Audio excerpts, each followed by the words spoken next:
Maraming salamat po sa pagiging mabuting guro.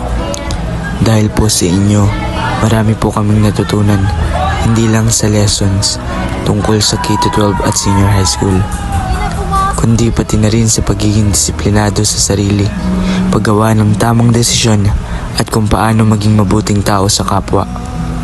Nakita po namin kung gaano kahalaga ang respeto, pagiging mabuti at paggawa ng tama kahit walang nakakita. Maraming salamat po sa pasyensya ninyo sa pagtuturo sa amin at sa pag-guide sa amin sa araw-araw. Salamat po sa pagbibigay ng chance kahit late pa kami at sa pagpapahintulot ng mga kain habang nagle-lesson. Pasensya na po kung minsan ay maingay o makulit kami. Maraming salamat po sa pagiging isang ama sa amin sa loob ng paaralan.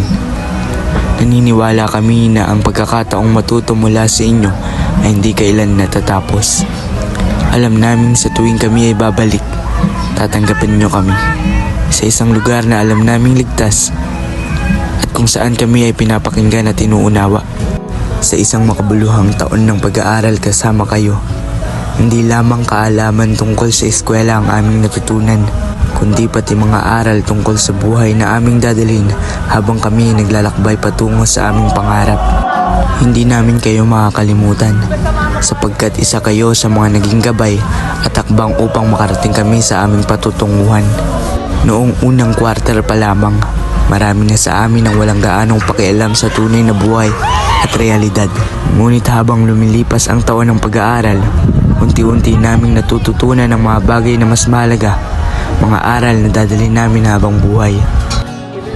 Maraming salamat po sa lahat ng itinuro ninyo, sa pag-unawa at sa paggabay sa amin. Hindi lamang kayo naging ama sa inyong mga anak, kundi naging ama na rin kayo sa loob ng paaralan para sa amin at sa libu-libong estudyanteng inyong naturuan. Sigurado kami na ang inyong mga anak ay magiging proud na malaman na ang kanilang ama ay hindi lamang mabuting tao sa kanilang pamilya, kundi isa ring inspirasyon sa maraming estudyante. Mananatili po kayong may puwang sa puso at isipan ng 9 Grace.